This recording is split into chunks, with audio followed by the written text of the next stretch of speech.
Well, I think we're live, and it's just about 12 noon on Monday. I don't know the date, but it's October. And I'm here at the Camino Hermitage on Camino Island, and we are beginning this week's series from Whispers from Eternity. And I'd like to read the next Whispers in line. We're reading them consecutively. This is number 147. It's a pretty hefty one, so strap on your seatbelt. Demand not to be enslaved by the ego or by ego-centered passivity. I want to use my own will, but guide it ever, Father, toward the golden paradise of all fulfillment. For I would be infinity's smiling child, confident of being imprisoned no longer behind bars of fruitless desire and withered hopes. I would break the shameful cords of lethargy that have presumed to hold me and step fearlessly into freedom. Released, I now blaze my way through forest of every limitation and delusion. Oh, my little vain ego may strut proudly, saying, "Behold my glory, worship me." But I will look through its transparent form and behold thine unimaginable beauty, clothed in the subtle form of the whole universe.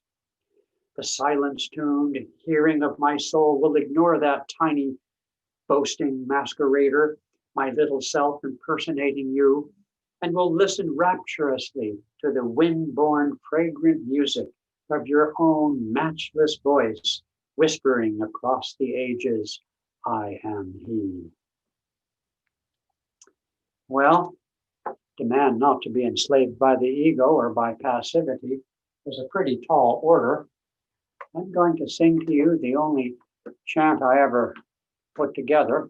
Back in 2009, November, a group of us were initiated into the Naya Swami order by Swami Kriyananda. It took place in Italy at the Ananda Center there. And I came back and I had already had a seclusion scheduled. And during my seclusion, as I repeated my Naya Swami vow to be, among other things, a non-entity, I came up with this little chant, and I'd like to sing it for you. Here we go. I am strong in myself, I am free. Complete in myself, I seek thee. In pleasure or pain, come loss or come gain, be praised or be blamed, I remain just the same. For nothing and no one is mine. For anger nor pride have I time. I seek God alone, only thee. In thy love and thy joy I am free. I seek God alone, only thee. In thy love and thy joy I am free. I am strong in myself, I am free. Okay.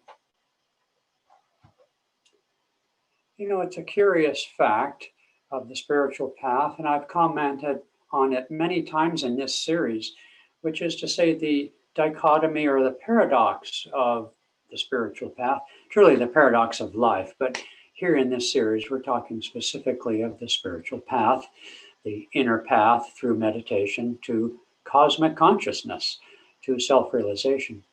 So the paradox is that without an ego, we have no incentive to seek self-realization. And yet, the ego becomes the prime obstacle to achieving that goal. That paradox is the ego friend or is the ego foe, puts us on the razor's edge of awareness, self-awareness of our intentions, our motivations, our desires, our fears. And it's very difficult to live on that razor's edge. We want to go to sleep. We want to just eat and forget everything or go on vacation mentally or otherwise.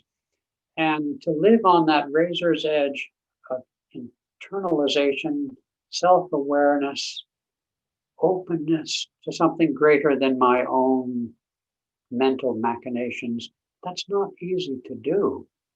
I have quoted endlessly in my life of sharing these things Patanjali's great stanza number 2 in book 1, which is Yogas Chitta Vritti Nirodha.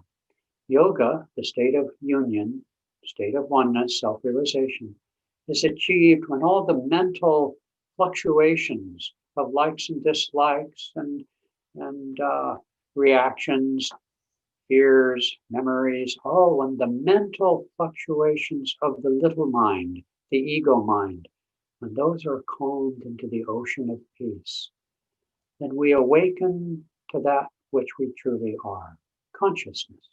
Consciousness, intelligence, feeling, these 3 components are the essence of all creation. Even the dumbest rock shows intelligence in the way it's formed, the way there are certain kinds of rocks, diamonds and granite and all these actually quite beautiful, lovely stones that are formed by the intelligence innate within them.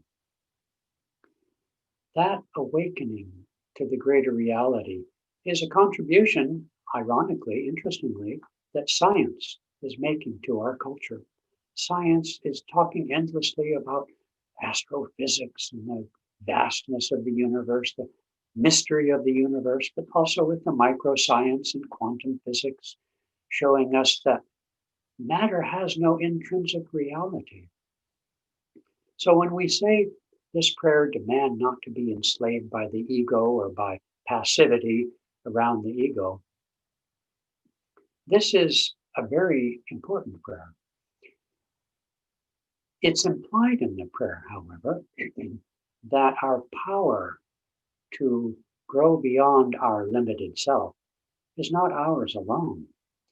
Yogananda, for one thing, it's a prayer and it's a prayer demand. So we have right there, he says, what does he say?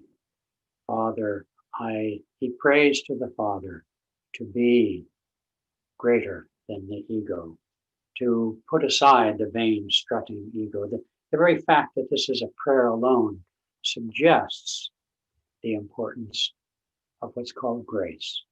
It's really the importance of the power that made us. It's the importance of the conscious recognition that we are not separate from the world around us. It's the conscious recognition that where we have come from and where we truly belong is from above. That very simple recognition, which would be very easy to do, considering even the contribution of science, would be a game changer for the consciousness of this planet. If millions and billions of people had a reverence for life, a reverence for the gifts of life, of the earth, of nature, of beauty, of harmony, of cooperation, of seeing the other side of a person's picture, so to speak, that would be a game changer. And yet it's curious to me, using the golden rule and using reason alone based on science, we should be able to eliminate all addictive behaviors, all harmful behaviors, all destructive behaviors, violence and cruelty and exploitation of resources and of people. All of that can easily be reasoned away by tuning sensitively into the golden rule and by just examining the facts, examining the science, examining reason. Yet we don't see that happening, particularly because it's not enough. You see, until the soul awakens to its greater reality, it can do certain things. I mean, we can, by willpower alone, some people anyway, can accomplish great things as measured by people, great things like money and fame and artistry, etc. But how long does that last? There's always somebody better than you, somebody richer than you, somebody more better looking than you. And so until the soul wakes up to its connection, and this is the benefit potentially of even suffering. When we suffer, we have the opportunity to be more compassionate, to think about other people, maybe that are worse off other people's suffering. We become as if suddenly aware that the world is not a bed of roses. We might have had it going pretty good up till this point, and then suddenly we have cancer or something terrible, and um, the world looks a little bit different. And so, this thing about the ego, it's not about beating yourself up. It's about leveraging on your awareness, leveraging on your reason, leveraging on your feeling connection to the world, and explore. I was going to say exploiting that, but sure, why not? Exploring your connection to the world. And you do that through simple things: generosity, giving, serving causes greater than your own, not just for your personal benefit. For some people, it's art and hobbies, one would say, and artistic or inventiveness. There are so many ways to expand beyond the comfort demands of the ego. So keep at it, pray believing, and open your heart to the truth that will make you free. Here we go. See you tomorrow.